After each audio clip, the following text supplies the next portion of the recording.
Hello दोस्तों, आज हम प्रिंसिपल्स ऑफ लैंग्वेज टीचिंग यानी कि भाषा शिक्षण के सिद्धांत से कुछ महत्वपूर्ण प्रश्नों को यहाँ पर लेकर आए हैं। आपको इसे सॉल्व करना है।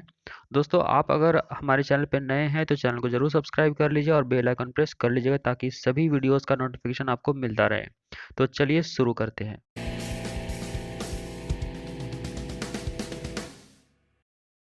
तो चलिए, सबसे पहला हमारा जो इसमें क्वेश्चन है कि भाषा शिक्षण के संदर्भ में कौन सा कथन सही नहीं है। ठीक है, तो यहाँ पे बताना है कौन सा स्टेटमेंट जो है सही नहीं है भाषा शिक्षण के संदर्भ में। ठीक है, तो हमारा फर्स्ट है कि भाषा अर्जन और भाषा अधिगम में अंतर होता है। ठीक है, ये बात तो बिल्कुल करेक्ट है कि भाषा अर्जन क्या होता है तो स्वाभाविक होता है और इसके लिए क्या होता है, एक फॉर्मल सिचुएशन, एक नियमों को इसके लिए सीखना पड़ता है जो सेकेंड लैंग्वेज में आता है। ठीक है, सेकेंड में कहता है कि भाषा शिक्षण में केवल भाषाई शुद्धता पर ही अधिक बल रहता है।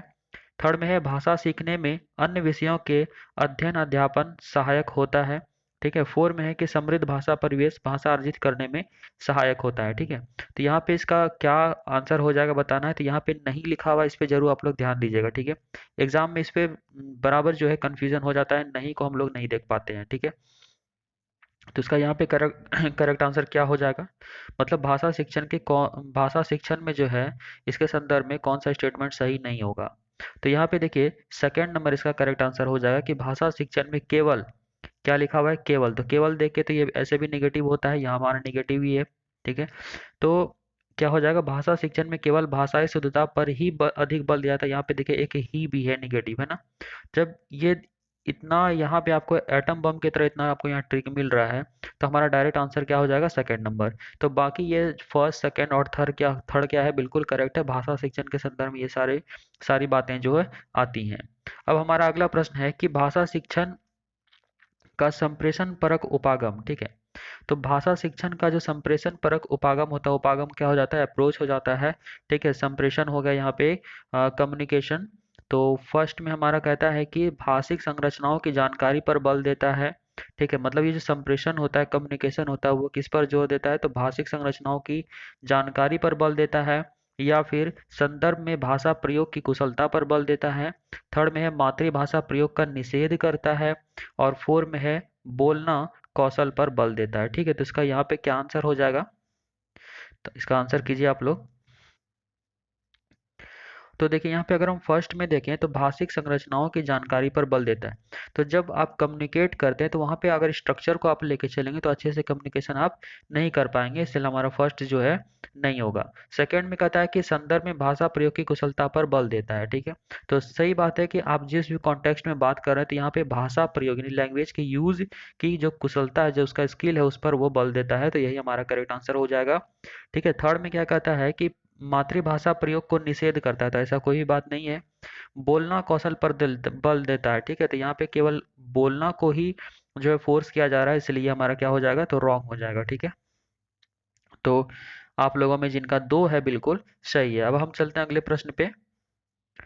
देखिए इसमें क्या कहता है कि उच्च प्राथमिक स्तर पर भाषा शिक्षण की प्रक्रिया में सबसे अधिक महत्वपूर्ण है। ठीक है, तो उच्च प्राथमिक स्तर पर अगर भाषा शिक्षण हो रही है तो वहाँ पे सबसे अधिक इम्पोर्टेंट कौन सा है होगा, ये आपको बताना है। ठीक है, तो फर्स्ट में कहता है कि पाठ्य पुस्तक में दिए गए साहित्यिक अंशों की विस्तृत व्याख्या। ठीक है, सेकंड में है कि पठन कौशल पर अधिक बल देना। ठीक है, थर्ड में कहता है कि पाठों के शब्दों का अर्थ जानने के लिए शब्दकोश का प्रयोग करना, और फोर में है समाचार पत्र पत्रिकाओं या अन्य भाषिक सामग्री में कही गई बात के निहितार्थ सोच सरोकार की पहचान करना। तो यहाँ पे क्या इसका जो है इम्पोर्टेंट क्या आंसर हो जाएगा, तो अधिक महत्वपूर्ण है। ठीक है, तो मोस्ट इम्पोर्टेंट यहाँ पे कौन सा होगा वो आपको फाइंड करना है, तो आप लोग इसका आंसर कीजिए। बहुत बढ़िया।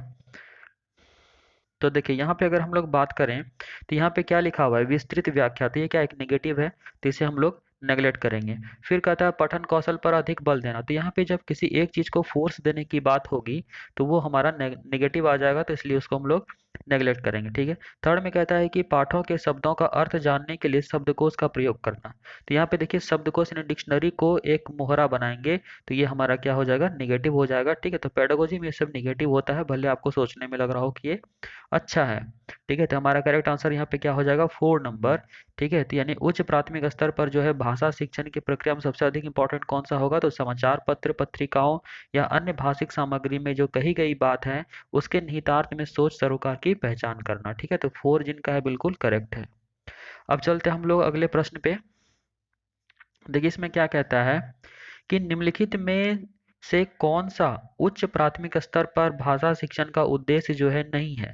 तो यहाँ पे देखिए नहीं लिखा हुआ है, इसको आप लोग जरूर ध्यान दीजिएगा। ये पूछा गया है सीटेट जनवरी 2012 में। ठीक है, तो उच्च प्राथमिक स्तर पर जो भाषा शिक्षण का उद्देश्य नहीं है वो आपको बताना है। तो सही रूप में समझना। ठीक है, सेकंड में कहता है व्याकरण के नियमों को रटना। ठीक है, थर्ड में है कि निजी अनुभवों के आधार पर भाषा का सृजनशील प्रयोग। फोर में है दूसरों के अनुभवों से जुड़ पाना और संदर्भों में चीजों को समझना। तो यहाँ पे जो नहीं है यानी कि निगेटिव है, तो निगेटिव है तो आपको निगेटिव ही आंसर ही फाइंड करना है। ठीक है, तो आप यहाँ से निगेटिव ऑप्शन कौन सा है वो आप डायरेक्टली आप बता सकते हैं। ठीक है, आपको जो मैंने की पॉइंट्स पहले बताया पहले के टेस्ट में, तो आपको पता चल गया होगा। तो इसका अगर आप डायरेक्टली आंसर करना चाहें तो देखिए सेकंड में दिख रहा है रटना। तो रटना क्या होता है, निगेटिव होता है, तो हमारा डायरेक्ट आंसर हो जाता है सेकंड नंबर। ठीक है, तो बाकी हमारा ये जो फर्स्ट थर्ड और फोर है इसमें देखिए सही बात है कि उच्च प्राथमिक स्तर पर जो भाषा शिक्षण होगा उसका ये सारा उद्देश्य तो हो सकता है, सही रूप में समझना हो सकता है, निजी अनुभवों के आधार पर भाषा का सृजनशील प्रयोग हो सकता है। ठीक है, फिर दूसरों के अनुभवों से जुड़ पाना और संदर्भों में चीज़ों को समझना ये भी हो सकता है। ठीक है, तो यहाँ पे हमारा करेक्ट आंसर क्वेश्चन के अकॉर्डिंग क्या हो जाएगा, तो सेकंड नंबर। चलिए अब अगला प्रश्न देखते हैं। इसमें कहता है कि स्वाभाविक अभिव्यक्ति, कल्पनाशीलता, कौशल और सोच को विकसित करना, तो ये क्या होता है। तो फर्स्ट में है कि भाषा शिक्षण को किसी प्रकार की दिशा नहीं देता। ठीक है, सेकंड में है भाषा शिक्षण का एकमात्र उद्देश्य है। थर्ड में है भाषा शिक्षण का उद्देश्य नहीं है। फोर में है भाषा शिक्षण का एक महत्वपूर्ण उद्देश्य है। ठीक है, तो यहाँ पे क्या आंसर हो जाएगा आप लोग आसानी से बता सकते हैं। तो एक चीज आप यहाँ पे गौर करें कि यहाँ पे नहीं जो है, नहीं जो है लिखा हुआ नहीं है, दैट मीन्स ये क्या है, तो पॉजिटिव आंसर है। ठीक है, तो हमें आंसर भी क्या ढूंढना है, पॉजिटिव ढूंढना है, बाकी सारे नेगेटिव को हटा देना है। ठीक है, तो यहाँ पे देखिए फर्स्ट में देखिए क्या कहता है कि भाषा शिक्षण को किसी प्रकार की दिशा नहीं देता, तो ये नेगेटिव हो गया, इसे हटा देंगे। भाषा शिक्षण का एकमात्र, तो एकमात्र नेगेटिव होता है, इसे हटा देंगे। ओनली, एकमात्र, ये सब क्या होता है, ही, ये सब क्या होता है, नेगेटिव होता है। भाषा शिक्षण का उद्देश्य नहीं है, तो ये भी निगेटिव वे में जा रहा है कि मतलब ये सारे जितने भी बातें यहाँ कही गई वो भाषा शिक्षण का उद्देश्य नहीं हो सकता है। ठीक है, तो ये भी हमारा हट गया, तो हमारा आंसर क्या हो जाएगा, तो 4 नंबर, यानी कि भाषा शिक्षण क्या है, भाषा शिक्षण का एक महत्वपूर्ण उद्देश्य है। ये सारी बातें जो क्वेश्चन में कही गई हैं वो क्या है, तो भाषा शिक्षण का एक महत्वपूर्ण उद्देश्य माना जाएगा। ठीक है, अब हम लोग चलते हैं अगले प्रश्न पे। अब देखिए अगले प्रश्न में क्या कहता है कि भाषा शिक्षण में अनिवार्य है, तो भाषा शिक्षण में क्या अनिवार्य है, तो मानक भाषा पर बल देना, या फिर समग्रतावादी दृष्टिकोण अपनाना, या फिर विशेष आवश्यकता वाले बच्चों के साथ भिन्न व्यवहार करना। फोर में है वर्तनी संबंधी गृह कार्य देना। ठीक है, तो यहाँ पे क्या आंसर हो जाएगा आप लोग बताइए। तो देखिए अगर हम लोग यहाँ बात करें फर्स्ट नंबर, तो फर्स्ट नंबर में क्या लिखा हुआ है, मानक। तो ये वर्ड जहां भी मिले आपको देख के हटा देना, आप लोग कॉपी पेन लेके जरूर बैठा कीजिए। ठीक है, ताकि आपको जो भी नेगेटिव और पॉजिटिव वर्ड्स मिले उसे लिख लेना है एट ए टाइम। सब सेकंड में देखिए क्या, देखिए क्या कहता है, समग्रतावादी दृष्टिकोण। ठीक है, तो समग्रतावादी दृष्टिकोण क्या होता है कि आप ऑनेस्टली यानी इंटीग्रिटी आप में होनी चाहिए, ईमानदारी होनी चाहिए। ठीक है, भाषा शिक्षण के लिए। तो यहाँ पे क्या है कि भाषा शिक्षण में अनिवार्य क्या है, तो हम समग्रतावादी होना चाहिए, दृष्टिकोण होना चाहिए, मतलब कि आपके अंदर इंटीग्रिटी होना चाहिए, ऑनेस्टी होनी चाहिए। ठीक है, तो हमारा सेकंड नंबर ही यहाँ पे आंसर हो जाएगा। ठीक है, थर्ड देख लेते हैं, विशेष आवश्यकता वाले बच्चों के साथ भिन्न व्यवहार। यहाँ पे देखिए जो विशेष आवश्यकता वाले बच्चे होते हैं उनके लिए कुछ भी स्पेशल नहीं करना है। ठीक है, उसे सभी सामान्य बच्चों के साथ, इसीलिए यही कॉन्सेप्ट के आधार पे इंक्लूसिव एजुकेशन आया था। ठीक है, तो हमारा ये थर्ड वाला जो इसके ऑप्शन जो है यहाँ पे रॉन्ग है, भिन्न व्यवहार नहीं करना है। फिर फोर में कहता है कि वर्तनी संबंधी गृह कार्य देना, तो जहाँ पे जो होमवर्क गृह कार्य आए ये सब भी हमें हटाना है यहाँ पे। ठीक है, तो हमारा करेक्ट आंसर क्या हो जाएगा, तो सेकेंड नंबर। अब देखिए इसमें क्या कहता है कि उच्च प्राथमिक स्तर पर कहानी कविता पढ़ने के बाद यह जरूरी है कि बच्चे, जब उच्च प्राथमिक स्तर पर कहानी कविता बच्चे पढ़ते हैं तो उसके बाद क्या जरूरी हो जाता है आपको बताना है। ठीक है, तो फर्स्ट में कहता है कि प्रश्नों के लिखित उत्तर दे सकें। ठीक है, सेकंड में कहता है कि उसे अपने शब्दों में दोहरा सकें। थर्ड में कहता है विपरीत भाव की कहानी या कविता लिख सकें। ठीक है, और फोर में है कि उन्हें अपने अनुसार अनुभव संसार से जोड़ सके। ठीक है, उन्हें अपने अनुभव संसार से जोड़ सकें। तो यहाँ पे क्या आंसर हो जाएगा करेक्ट? यहाँ पे देखिए ये जो है पॉजिटिव वे में जा रहा है क्वेश्चन। ठीक है, तो इसमें हमें केवल पॉजिटिव को ढूंढना है, बाकी सारे नेगेटिव को हटा देना है। तो फर्स्ट में देखिए क्या कहता है, आप लोग आंसर कीजिए, इसी दरमियान हमारे बोलने के दरमियान आपको आंसर कर देना है। दोस्तों आप लोग जितने भी देख रहे हैं सभी एक बार वीडियो को प्लीज़ प्लीज़ प्लीज़ लाइक कर दीजिए, और अगर चैनल पर नए हैं तो सब्सक्राइब जरूर कर लीजिए और अपने फ्रेंड्स में कम से कम शेयर कर दीजिए। ठीक है, चलिए अब यहाँ पे देखिए क्या कहता है कि प्रश्नों के लिखित उत्तर दे सके। तो यहाँ पे केवल लिखने की बात हो रही है। ठीक है, जब किसी एक चीज पे फोकस किया जाएगा तो वो हमेशा हमारा रॉन्ग होगा। ठीक है, सेकंड में क्या कहता है उसे अपने शब्दों में दोहरा सके। यहाँ पे दोहराने की बात हो रही है। ठीक है, दोहराना अभ्यास करना ये सब निगेटिव होता है।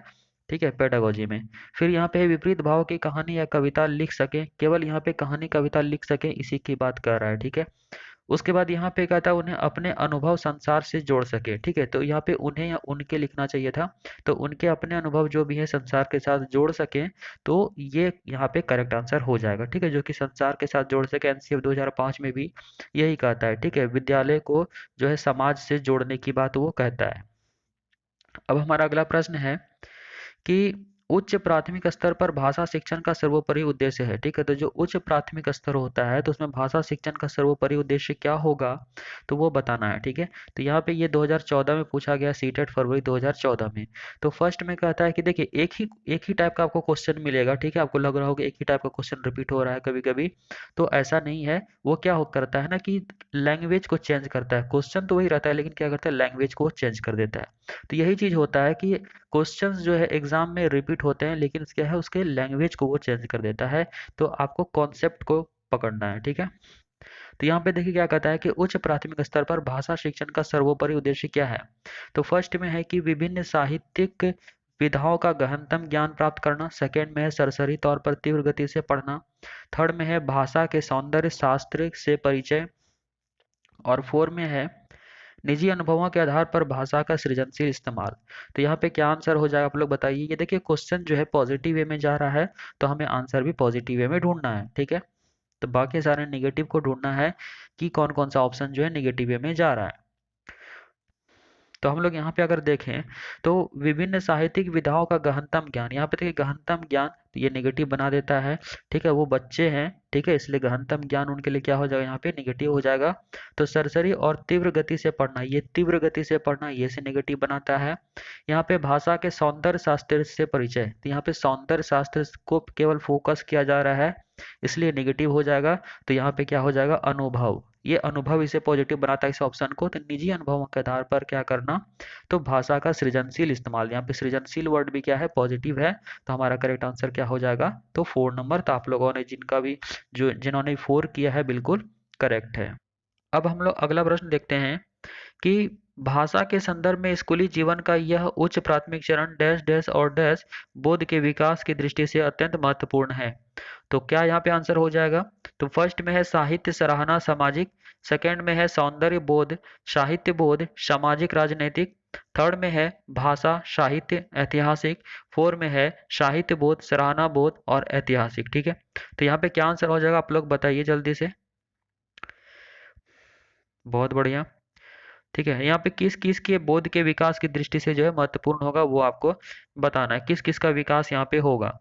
तो यहाँ देखिए अगर हम लोग देखें तो यहाँ पे सराहना जहाँ भी मिलेगा तो इसे देख के हमें हटा देना है। तो फर्स्ट और फोर्थ हमारा हट जाता है। ठीक है, तो पेडागोजी में सराहना जो है वो एक निगेटिव वे में लिया जाता है, तो फर्स्ट और फोर हमारा हट जाएगा। ठीक है, अब हम यहाँ देखते हैं सेकेंड नंबर इसका करेक्ट आंसर हो जाएगा सौंदर्य बोध साहित्य बोध सामाजिक राजनीतिक। यानी कि जो भाषा के संदर्भ में तो किस किस का विकास होगा, तो सौंदर्य बोध का भाषा के सौंदर्य बोध का होगा। ठीक है, साहित्य बोध का विकास होगा। ठीक है, और सामाजिक राजनीतिक का भी विकास होगा। लेकिन थर्ड नंबर में अगर देखें तो यहाँ पे लिखा है भाषा साहित्य, यहाँ तक तो सही है, लेकिन यहाँ पे क्या लिखा हुआ है, ऐतिहासिक। ठीक है, तो इतिहास का विकास यहाँ पे नहीं हो रहा है। ठीक है, तो हमारा करेक्ट आंसर क्या हो जाएगा, तो सेकेंड नंबर। ठीक है, तो सौंदर्य बोध, साहित्य बोध, सामाजिक राजनीतिक। साहित्य बोध क्या हो जाता है कि जो भी साहित्य हो गया आपका, नाटक या फिर जो भी एकांकी वगैरह हो गया, जिसका कि एक निश्चित भाव के साथ जो है अर्थ भी होता है, कुछ निश्चित अर्थ होता है, भाव होता है, तो वो हमारा क्या हो जाता है, साहित्य बोध होता है, जिसमें कि इतिहास का भी कुछ ना कुछ झलक होता है। ठीक है, तो हमारा यहाँ पे करेक्ट आंसर क्या हो जाएगा, सेकंड नंबर, तो जिनका दो है बिल्कुल करेक्ट है। अब देखिए इस प्रश्न में क्या कहता है कि उच्च प्राथमिक स्तर पर भाषा शिक्षण का उद्देश्य है। ठीक है, तो उच्च प्राथमिक स्तर पर भाषा शिक्षण का क्या मुख्य उद्देश्य है, ये आपको बताना है। तो फर्स्ट में है व्याकरण के नियमों को कंठस्थ करना। ठीक है, सेकंड में भाषा की विभिन्न संरचनाओं का यांत्रिक अभ्यास कराना। ठीक है, थर्ड में है सभी साहित्यिक विधाओं में लेखन की कुशलता विकसित करना। ठीक है, और फोर्थ में भाषा की बारीकी और सौंदर्य बोध को समझने की क्षमता का विकास करना। ठीक है, तो यहाँ पे क्या आंसर हो जाएगा, तो यहाँ पे बताना है आपको कि उच्च प्राथमिक स्तर पर जो भाषा शिक्षण का उद्देश्य होता है वो क्या होता है। ठीक है, तो क्या होता है, तो देखिए अगर हम लोग देखें यहाँ पे फर्स्ट नंबर में, तो यहाँ लिखा हुआ है कंठस्थ करना, ये तो नहीं होगा। ठीक है, इसे हम लोग हटा देंगे। यहाँ पे लिखा है अभ्यास करना, तो इसे भी हटा देंगे। कंठस्थ, अभ्यास, ये सब क्या होता है, नहीं होता है। जिस तरह से दोहराना वर्ड भी मिले तो उसे भी हम लोग हटा देंगे, रटना वर्ड मिले तो उसे भी हम लोग हटा देंगे। ठीक है, थर्ड में कहता है सभी साहित्य के विधाओं में लेखन लेखन की कुशलता विकसित करना, यहाँ पे सभी लिखा हुआ है तो सभी इसे निगेटिव बनाता है, तो ये हमारा हट जाएगा। तो हमारा करेक्ट आंसर क्या हो जाएगा, फोर्थ नंबर, यानी कि भाषा की बारीकी और सौंदर्य बोध को समझने की क्षमता का विकास करना। ठीक है, तो हमारा करेक्ट आंसर फोर। अब चलते हैं अगले प्रश्न पे। देखिए इसमें क्या कहता है कि उच्च प्राथमिक स्तर पर हिंदी भाषा की समावेशी कक्षा। तो समावेशी कक्षा तो आपको पता है। ठीक है, जिसमें जो दिव्यांग बच्चे और जो भी साधारण होते हैं, सभी तरह के बच्चे एक ही कक्षा में पढ़ते हैं। ठीक है, उनके लिए कुछ स्पेशल क्लासरूम नहीं होता है। तो समावेशी कक्षा का स्वरूप निर्धारित करने में सर्वाधिक महत्वपूर्ण क्या होगा, तो अभ्यासकारी होगा, शिक्षण प्रक्रिया होगा, आकलन होगा, या फिर पाठ्य पुस्तक होगा। तो क्या इसका आंसर हो जाएगा, ये पूछा गया था सीटेट फरवरी 2015 में। बहुत बढ़िया, आप लोग आंसर कीजिए इसका। तो देखिए यहाँ पे अभ्यास वर्ड को देखते ही हटा देना है, पाठ्य पुस्तक देख के ही हटा देना है। ठीक है, यहाँ पे आकलन है केवल, और यहाँ पे शिक्षण प्रक्रिया। तो आप ही बताइए, जब टीचिंग मेथड का बात करेंगे तो टीचिंग मेथड ज़्यादा इसके कंपैरिजन में बेटर होगा इस दोनों में, तो हमारा करेक्ट आंसर क्या हो जाएगा, तो सेकेंड नंबर। ठीक है, तो सर्वाधिक महत्वपूर्ण यहाँ पे हमें फाइंड करना था, तो सर्वाधिक महत्वपूर्ण क्या हो जाएगा, तो हमारा टीचिंग मेथड, ना कि आकलन। ठीक है, तो हमारा करेक्ट आंसर क्या होगा, तो टू नंबर, तो जिनका टू है बिल्कुल करेक्ट है। अब चलते हैं अगले प्रश्न पर। अब देखिए इस प्रश्न में क्या कहता है कि उच्च प्राथमिक स्तर पर हिंदी भाषा शिक्षण के लिए क्या अपेक्षित नहीं है। तो यहाँ पे देखिए क्या लिखा हुआ है, नहीं। तो उच्च प्राथमिक स्तर पर जो हिंदी भाषा शिक्षण होगा तो उसके लिए क्या अपेक्षित अपेक्षित जो है नहीं होगा, वो आपको बताना है। तो फर्स्ट में है कि स्वाध्यायशीलता का विकास करना। सेकंड में है सुनकर शब्दशः दोहराने की क्षमता का विकास करना। थर्ड में है भाषा प्रयोग की क्षमता का विकास करना। ठीक है, और फोर्थ में है चिंतनशीलता का विकास करना। तो उच्च प्राथमिक स्तर पर जो हिंदी भाषा शिक्षण होता है, कौन सा अपेक्षित उसके लिए नहीं होगा, ये आपको बताना। ये पूछा गया था सीटेट फरवरी 2015 में। ठीक है, तो कौन सा नहीं होगा, तो आपको नहीं मतलब ये नेगेटिव आंसर, नेगेटिव क्वेश्चन है, तो आपको नेगेटिव ही आंसर फाइंड करना है। ठीक है, तो आप लोगों को पता चल गया होगा कि आपको लोगों को जो हमने कीवर्ड्स बताया था, तो उससे पता चल गया होगा आपके आंसर क्या होने वाला है। ठीक है, तो यहाँ पे देखिए सेकंड नंबर इसका डायरेक्ट आंसर हो जाएगा, क्योंकि यहाँ पे क्या लिखा हुआ है, दोहराना जो है कि निगेटिव है, और क्वेश्चन भी क्या है, निगेटिव है, तो हमारा डायरेक्ट आंसर टू नंबर। ठीक है, तो यहाँ पे देखें अगर फर्स्ट में, तो क्वेश्चन कहता है कि उच्च प्राथमिक स्तर पर हिंदी भाषा शिक्षण के लिए जो है, तो फर्स्ट नंबर को अगर हम ऐड करें तो स्वाध्यायशीलता का विकास तो होगा ही। ठीक है, थर्ड में है भाषा प्रयोग की क्षमता का विकास भी होगा, और चिंतनशीलता का भी विकास होगा। लेकिन यहाँ पे क्वेश्चन के अकॉर्डिंग हमारा आंसर क्या हो जाएगा, तो सेकेंड नंबर, जिनका टू है बिल्कुल करेक्ट है। अब चलते हैं अगले प्रश्न पे। इसमें कहता है कि भाषा शिक्षण के संदर्भ में किसी शिक्षक के लिए सर्वाधिक महत्वपूर्ण है। ठीक है, तो सर्वाधिक महत्वपूर्ण कौन सा होगा, ये आपको बताना है। ठीक है, तो फर्स्ट में है कि पाठचर्या सहगामी क्रियाओं का आयोजन करना। सेकंड में है भाषा प्रयोग के अधिक से अधिक अवसर प्रदान करना। थर्ड में है निर्धारित पाठ्यक्रम को पूरा करना। और फोर्थ में है परीक्षा का आयोजन करना। ठीक है, तो यहाँ पे क्या हो जाएगा, भाषा शिक्षण में सर्वाधिक महत्वपूर्ण। देखिए यहाँ पे इंपॉर्टेंट सभी है, लेकिन जो मोस्ट इंपॉर्टेंट है वो आपको फाइंड करना है। ठीक है, तो आप लोग बताइए क्या हो जाएगा। तो देखिए यहाँ पे अगर हम देखें थर्ड में, तो निर्धारित पाठ्यक्रम को पूरा करना, केवल पूरा करने का बात है, फॉर्मेलिटी निभा देने का बात हो रहा है, तो हमारा थर्ड नंबर नहीं होगा। फोर में देखें परीक्षा, तो जहाँ पे परीक्षा मिले इसे देख के ही हमें हटाना है। ठीक है, अगर फर्स्ट सेकेंड का बात करें तो यहाँ पे कहता है भाषा प्रयोग के अधिक से अधिक अवसर, तो यही हमारा इसे पॉजिटिव बनाता है, तो सेकेंड नंबर इसका आंसर हो जाएगा। ठीक है, यहाँ पे लिखा है पाठ्यक्रम पाठ्यचर्या सहगामी क्रियाओं का आयोजन करना, ये भी सही है, बट अगर वन और टू में अगर आप कंपैरिजन करें तो यहाँ पे अवसर की बात करता है जो ज़्यादा मोस्ट अप्रोप्रिएट होता है एनसीएफ के अकॉर्डिंग। ठीक है, तो आपने अगर एनसीएफ 2005 नहीं पढ़ा है तो मैं इसका प्लेलिस्ट में दे दूंगा, डाल दूंगा, ठीक है, वीडियोस, तो वहां से जाके आप देख सकते हो। चलिए अगला क्वेश्चन देखिए क्या है कि उच्च प्राथमिक स्तर पर भाषा शिक्षण का एक महत्वपूर्ण उद्देश्य है। तो देखिए आपको क्वेश्चन एक ही टाइप का लग रहा है, लेकिन सभी क्या है, डिफरेंट है, यहाँ पे सभी का ऑप्शन डिफरेंट है, तो आपको इसी तरह से पकड़ना है, एग्जाम में भी इसी तरह से क्वेश्चंस भी रिपीट होता है। ठीक है, तो यहाँ पे क्या कहता है कि उच्च प्राथमिक स्तर पर भाषा शिक्षण का महत्वपूर्ण उद्देश्य क्या है। तो फर्स्ट में है भाषा की नियमबद्ध प्रकृति को पहचानना। ठीक है, सेकंड में है भाषा के आलंकारिक रूप को पहचानना। थर्ड में है भाषा के व्याकरण को कंठस्थ करना। और फोर में है साहित्यिक विधाओं की रचना करना। तो क्या हो जाएगा इसका आंसर, आप लोग बताइए। तो महत्वपूर्ण उद्देश्य क्या होगा, यही आपको बताना है।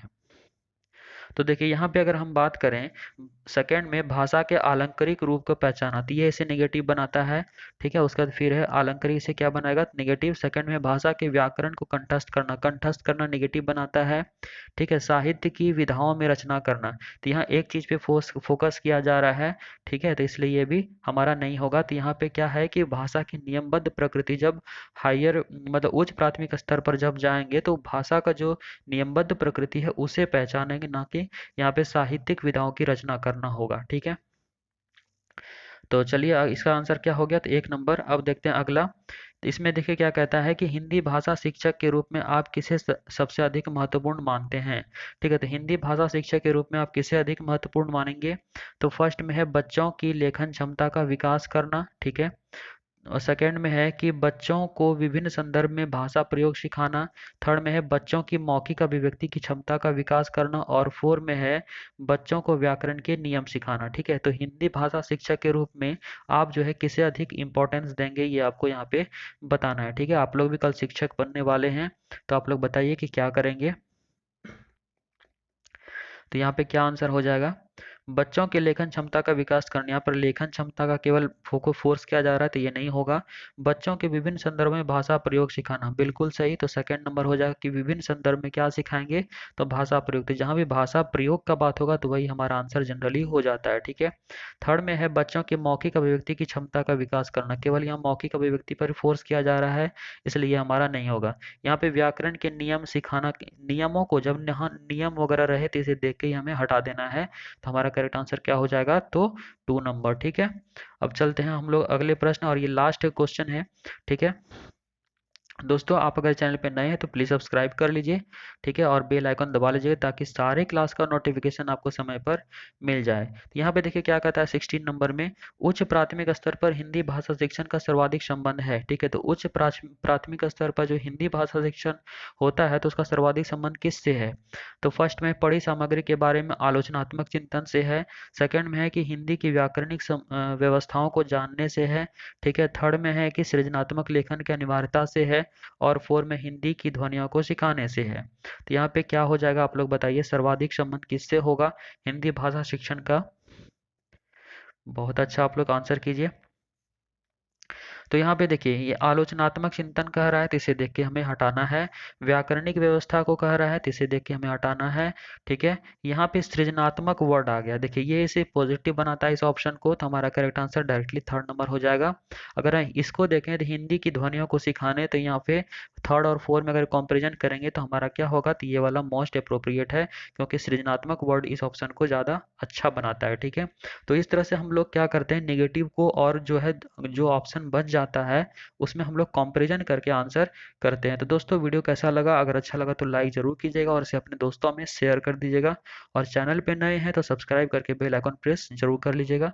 तो मिलते हैं नेक्स्ट वीडियो में। जय